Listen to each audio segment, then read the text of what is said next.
Bonjour, bienvenue à ma chaîne où je te présente les programmes d'immigration et de bourse d'études. J'ai déjà déposé plusieurs vidéos sur le processus d'immigration au Canada, l'immigration express et l'immigration aussi dans les différentes provinces. J'ai fait une vidéo où j'ai parlé de l'immigration dans la province du Québec, qui est la province francophone. Et j'ai fait d'autres vidéos où j'ai présenté des offres d'emploi auxquelles tu peux postuler même si tu es à l'extérieur du Québec.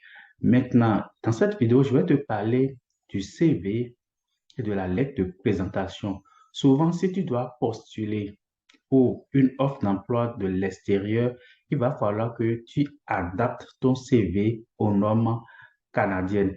Quels sont les éléments importants qui doivent figurer dans ton CV? Comment rédige-t-on un CV canadien ou une lettre de présentation?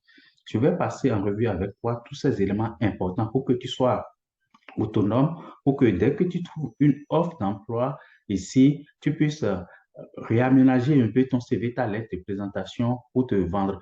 Il ne faut pas oublier ou même perdre de vue que lors de l'étude de ton dossier, tu ne seras pas là. Donc, c'est ton CV et ta lettre de motivation qui vont te vendre. C'est ces deux éléments qui vont te vendre. Donc, ce CV et la lettre de motivation, de présentation doivent être capables de parler pour toi, même si tu n'es pas là. Donc, c'est important de respecter quelques agencements, euh, quelques structurations, comme ça se fait ici. C'est de ça que je voulais te parler dans cette vidéo. Si tu es nouveau sur la chaîne, n'hésite pas à t'abonner. Comme je l'ai dit tantôt, je partage dès que je trouve des opportunités de bourse d'études, d'offres d'emploi ou bien je te parle aussi des programmes d'immigration. Donc, abonne-toi à ma chaîne, partage la vidéo ou envoie ça à des amis qui pourraient être intéressés.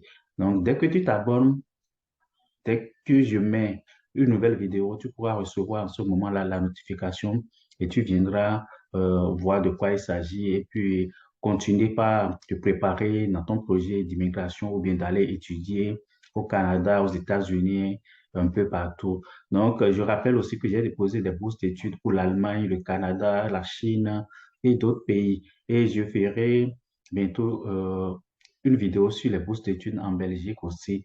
Donc, abonne-toi à ma chaîne ou envoie ça à la chaîne à des amis. C'est important parce que c'est l'information qui est le plus important, trouver la bonne information au bon moment pour pouvoir saisir sa chance. Donc, je reviens maintenant à l'objet de cette vidéo. Je parlais tantôt du CV. Donc, on va commencer d'abord par parler du CV. Euh, de façon générale, il n'y a pas en quelque sorte une formule magique pour faire un CV, mais il est important que un certain nombre d'éléments ressortent dans ton CV pour que tu puisses accrocher un peu euh, l'employeur ou celui qui, la personne des ressources humaines, les personnes des ressources humaines qui vont étudier ton CV. Donc, il y a 5 éléments importants qu'il faut faire ressortir dans le CV euh, canadien ou même québécois. Le premier élément dont je vais te parler, c'est d'essayer de limiter un peu la quantité d'informations ou bien de renseignements personnels. Il ne sert à rien de mettre, par exemple, des informations qui sont trop superflues, qui ne sont pas dans l'intérêt euh, de, de te vendre.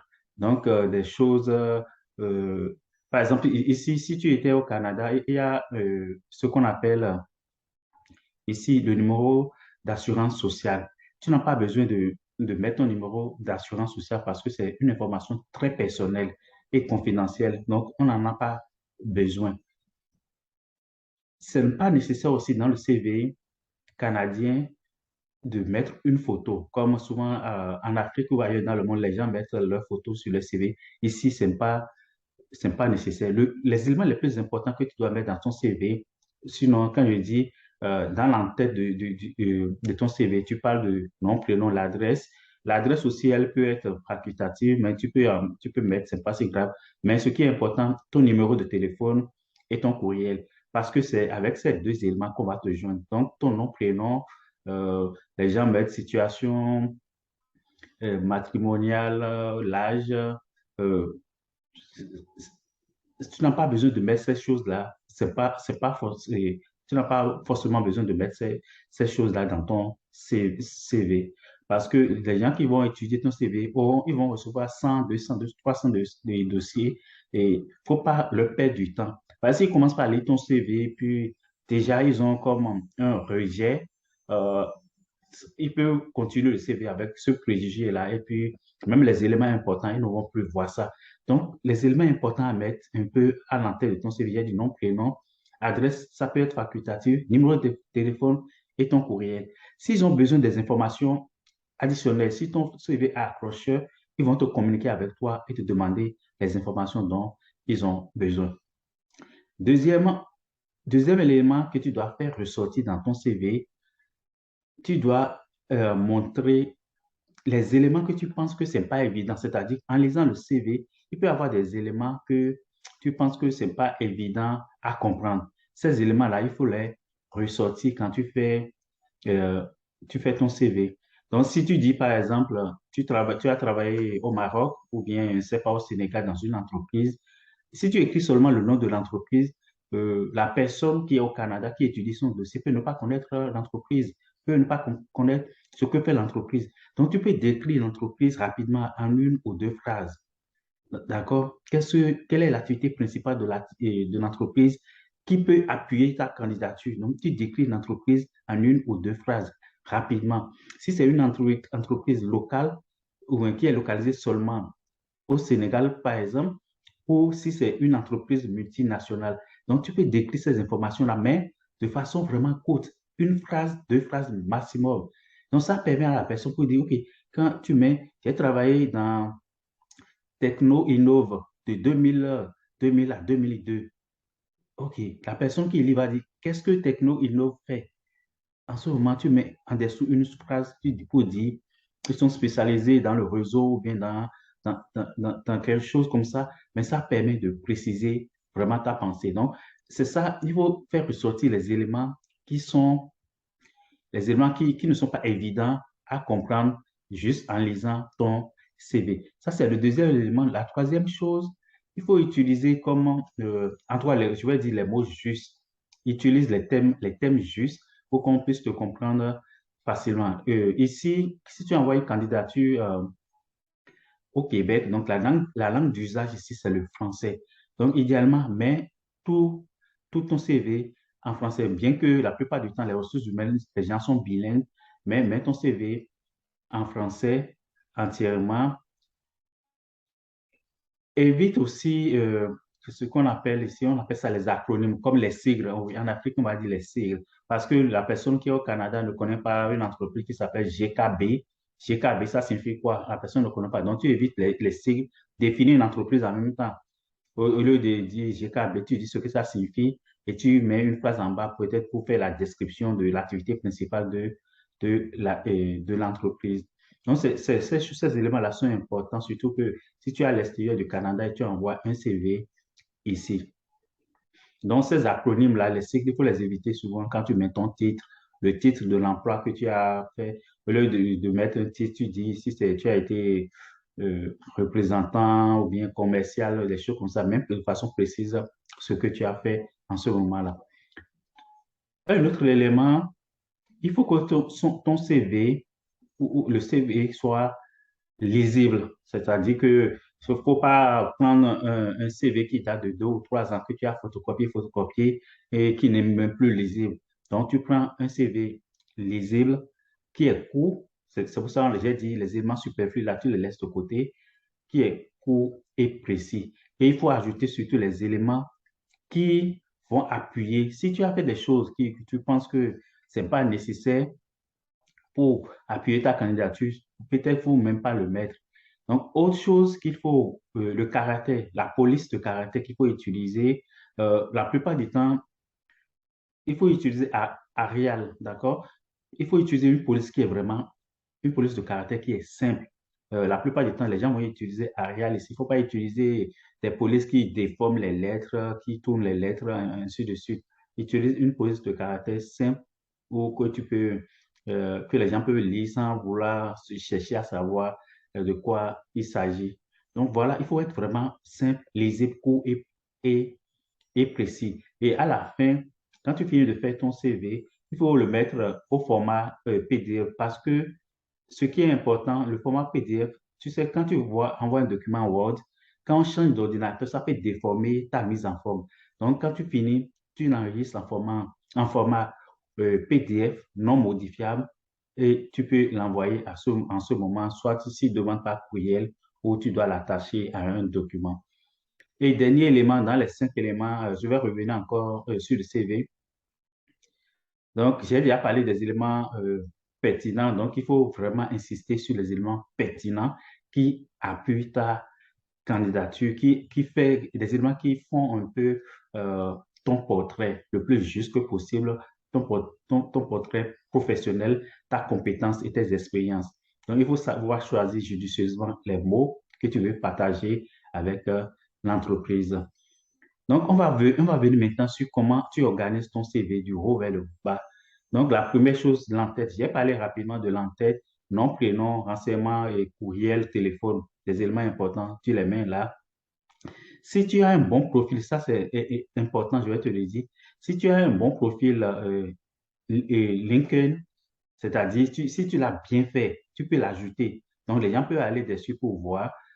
Parfois, il y a certains qui ont même des sites Internet personnels qui montrent sur leurs activités. Tu peux toujours ajouter. Après ça, après l'entête, la première structure, la première partie, ce que tu dois mettre, euh, tu parles de tes compétences, d'accord? Dans le premier paragraphe, après l'entête, tes compétences, donc tu fais un petit paragraphe pour montrer tes compétences, les champs de compétences, les logiciels que tu maîtrises. Souvent, dans les CV que les gens font en Afrique, les gens vont mettre les logiciels, tout ça là à la fin du CV. Tu mets ça en même temps, tes compétences. Tout ce que tu sais faire et qui peut appuyer ta candidature, tu mets dans le premier paragraphe. D'accord? Donc, ça permet aux gens de savoir à qui ils ont affaire. Est-ce que la personne a le profil pour pouvoir, euh, répondre favorablement aux exigences du poste? Donc, tes compétences, tout ce que tu connais, les langues, la langue aussi, si tu parles français, anglais, tu mets tout. Dans le premier paragraphe, ça doit résumer tout ce qu'on connaît de toi par rapport à tes compétences. Deuxième section ou bien deuxième paragraphe, tes expériences. Il faut parler de tes expériences en commençant par vraiment les plus récentes. D'accord? Donc, si tu postules en 2002, donc le dernier travail que tu as fait avant ou le travail que tu fais actuellement, tu commences par là et tu descends aux expériences les plus anciennes. Donc, tu commences par la plus récente vers euh, euh, les plus anciennes, comme je viens de le dire. Donc, comment tu organises à ce niveau? Qu'est-ce que tu fais? Tu mets, comment ça s'appelle? La période d'emploi, d'accord? Tu as commencé de telle année à telle année, mois. Tu peux mettre le mois et l'année, telle année à telle année, d'accord? Le titre du poste, donc, et puis le nom de l'entreprise. Et j'ai dit d'éviter de mettre des sigles ou des acronymes. Donc, tu mets le nom de l'entreprise au complet. Donc, en dessous, donc tu mets la période. Donc, j'ai travaillé de février 2000 à août 2002. Ça, c'est d'abord la période. Le titre, j'étais agent de vente. Tu mets ça. Troisième élément, l'entreprise, tu mets. Et en dessous de ça, tu mets en 2 ou 3 lignes là, les principales tâches, ce que tu fais principalement comme activité. Donc, tu mets ça là. Ça, c'est la deuxième partie. Donc, l'entête, euh, et ainsi de suite. Donc, c'est comme ça que tu organises. On a parlé de l'entête, on a parlé de la première session, c'était tes formations, tes compétences, les expériences. Après les expériences, maintenant, tu peux parler de tes études et des formations. Donc, tu peux faire la différence entre ce que j'ai dit en premier, la partie qui vient tout juste après l'entête, les compétences, d'accord? J'ai dit les éléments que tu dois mettre dans les compétences. J'ai parlé de tes aptitudes, j'ai parlé des logiciels que tu maîtrises, les langues que tu parles, d'accord? C'est les choses que tu mets dans les compétences. Les compétences sont vraiment différentes de tes formations. Tu parles de tes formations dans la partie 3 études et formations. Ça, c'est vraiment les diplômes. Il y a un master, j'ai ceci, il y a une licence. Ça, c'est les diplômes. Donc, tu passes ça dans études et formations. Et après ça, Tu peux mettre, si tu as reçu un prix, si tu as reçu une bourse internationale, tu vas mettre dans la quatrième partie de ton CV. Ça, c'est les informations qui vont montrer à l'employeur que d'autres structures importantes ont déjà évalué ta candidature et t'ont fait confiance. Donc, c'est ça important. Si tu as reçu des prix, des décorations pour le travail que tu as fait par le passé, tu peux les mentionner. Donc, vers le bas de la page, euh, tu peux mettre, tu peux faire un petit paragraphe pour parler de tes références. Les références, c'est quoi? Tu peux dire les gens, comment ça s'appelle? Euh, des personnes de contact, des personnes que l'entreprise peut contacter après pour demander, pour avoir plus d'informations, pour s'assurer que tu es une bonne personne. Donc, tu peux mettre en bas de page ces informations-là. Donc, voilà un peu comment tu structures ton CV. Et c'est important, si tu, comme je l'ai dit, si tu peux, tu as un profil LinkedIn, ça c'est de plus en plus courant maintenant, tu peux l'ajouter. Si tu n'as pas, ce ne serait pas euh, la fin du monde. Donc, l'entête, c'est important, vraiment, le caractère de police aussi, c'est important. Un truc simple, lisible, euh, organise bien les paragraphes, comme je l'ai dit, pour que ça soit bien, et puis tu convertis après en PDF. Voilà un peu les éléments importants que tu dois mettre dans ton CV. Je te parle maintenant de la lettre de présentation. La lettre de présentation, dans certains pays, les gens vont parler de lettre de motivation. Lettre de présentation, c'est comme un document qui vient un peu en appui à ton CV pour te présenter. Mais ici, au Canada, il faut penser, il faut garder en esprit que la lettre de présentation, les gens veulent euh, connaître quelle personne que tu es. Donc, tu as déjà parlé de tes compétences, de tes formations, tout ça là dans ton CV. Il ne sert à rien de répéter les mêmes choses dans ta lettre de présentation. On veut voir vraiment ta personnalité, tes traits de caractère, connaître à qui on a affaire à ce moment-là. Donc, il faut que la lettre soit brève, une page au maximum. Il ne faut pas aller sur une deuxième page par expérience. Tu fais une page et tu l'adaptes au poste. Tu ne peux pas prendre euh, une lettre de présentation que tu as utilisée pour postuler à un poste dans l'enseignement, pour postuler à un autre poste, peut-être dans la santé, parce que tu as des diplômes dans les deux domaines. Non. Tu dois, chaque fois que tu postules à un poste, tu dois adapter ta lettre de présentation à ce poste-là. Ça, c'est vraiment important. Il ne faut pas l'envoyer les mêmes lettres de présentation à tous les employeurs. Tu dois chaque fois rédiger ta lettre de présentation parce que avant de rédiger, tu dois d'abord prendre connaissance de l'offre d'emploi et des exigences. Quelles sont les exigences? Et par rapport à ça, toi, tu modules ta lettre de présentation par rapport à ce qu'on demande dans euh, dans le poste, dans l'offre d'emploi. Donc, c'est important. Donc, c'est une page maximum où euh, la lettre de présentation doit donner envie un peu à, comment ça s'appelle, au recruteur de te rencontrer. C'est ça. Il faut se vendre. Ça permet de dire, OK, ah, cette personne peut être une personne intéressante. J'ai envie quand même de l'écouter avant de prendre ma décision. Donc, c'est important. Maintenant, quels sont les éléments stratégiques que tu peux mettre un peu? Donc, dans l'introduction de ta lettre de présentation, tu peux dire comment tu as pris connaissance pour dire, OK, comment tu as pris connaissance de l'offre d'emploi, tu le dis en une phrase. Et ce qui est important, tu insistes, qu'est-ce qui t'intéresse, pourquoi tu postules, d'accord? Donc, pourquoi tu postules à ce poste-là, d'accord? Sinon, tu parles de ça, pourquoi tu postules euh, à ce poste, tu le dis rapidement, expliquer pourquoi tu es aussi la personne idéale pour ce poste parce qu'ils vont recevoir plusieurs candidatures. Pourquoi on pourra préférer toi, ta candidature ou une autre. Donc, tu dis pourquoi tu es la personne idéale pour ce poste. Donc pourquoi j'ai dit tout à l'heure, tu dois déjà prendre connaissance de ce qu'on appelle l'offre d'emploi et des exigences. Qu'est-ce que l'employeur a décrit comme les tâches? Tu regardes tout ça là d'abord. Donc maintenant, dans ta lettre de présentation, tu dois dire à l'entreprise pourquoi et en quoi toi, tes expériences, tes formations devraient permettre d'atteindre, de remplir adéquatement les tâches que tu dois faire si tu es recruté. D'accord? Donc, c'est les éléments que tu dois mentionner aussi. Qu'est-ce que tu peux apporter de plus à l'entreprise? qu'est-ce que tu peux apporter, qu'est-ce que tes expériences passées peuvent apporter à l'entreprise. Donc, tu peux faire ressortir ces éléments dans ta lettre de motivation.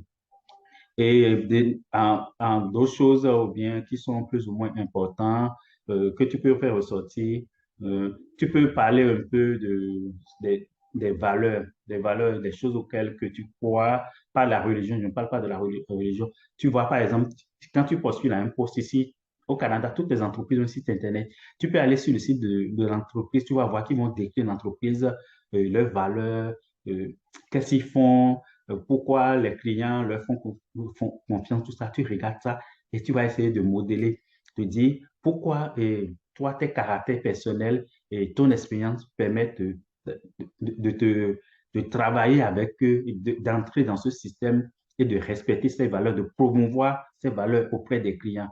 Donc, tu peux essayer de voir comment tu peux rédiger ça rapidement euh, pour pouvoir en tout cas pour entrer, pour pouvoir postuler à ce poste et répondre aux exigences du poste. Et puis, enfin, à la fin, tu peux dire comme une phrase qu'on peut mettre à la fin pour dire, OK, comme tu es disponible, tu es à la disposition de l'employeur pour pouvoir apporter des informations complémentaires si besoin en est. Donc, c'est important que de personnaliser vraiment ça. Il ne faut pas CV, lettre, il va falloir votre CV et votre lettre de présentation. Vous devez personnaliser ces documents. Ça doit être unique à vous et ça doit être aussi unique au poste auquel vous postulez. Ça doit vous représenter votre personnalité, tout ça. Et puis, prenez connaissance vraiment de l'emploi, des exigences de l'emploi pour pouvoir faire tous ces documents que tu dois envoyer. Utilisez aussi les mots justes.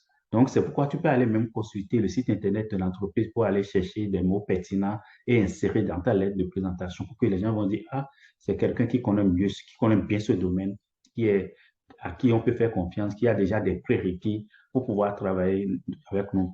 Il est important de vérifier l'orthographe, les mots que tu as utilisés. Tu peux aller dans les logiciels de correction sur Internet, il y en a beaucoup pour pouvoir corriger. Et si tu veux être plus sérieux encore, tu peux même envoyer ta lettre de présentation, ton CV à quelqu'un qui pense un professeur de français certifié, qui pense que tu as un niveau de français pointu, qui peut vérifier la syntaxe, les choses comme ça pour que on ne va pas présenter une lettre de présentation à un employeur et puis dans le premier paragraphe, il y a trois fautes. Donc, c'est pas, ça n'appuie pas ta candidature. Il faut être pointu, montre ça à quelqu'un à qui tu as confiance, qui va relire. Parfois, en écrivant par soi, on saute des mots sans s'en rendre compte. Donc, si tu fais lire à quelqu'un, la personne peut voir ces petites coquilles-là et puis corriger avec toi. Comme ça, tu vas envoyer un document qui sera lisible, compréhensible, et puis les gens auront envie de t'écouter pour aller plus loin. Donc, on se résume rapidement. Ton CV, ta lettre de présentation, c'est comme tes passeports. C'est des documents qui vont te vendre, qui vont t'ouvrir la première porte, qui vont te permettre d'aller sur la première marche avant pour permettre de t'avancer dans la recherche de l'emploi. Voilà un peu ce que je voulais te dire par rapport à la lettre de présentation et puis au CV.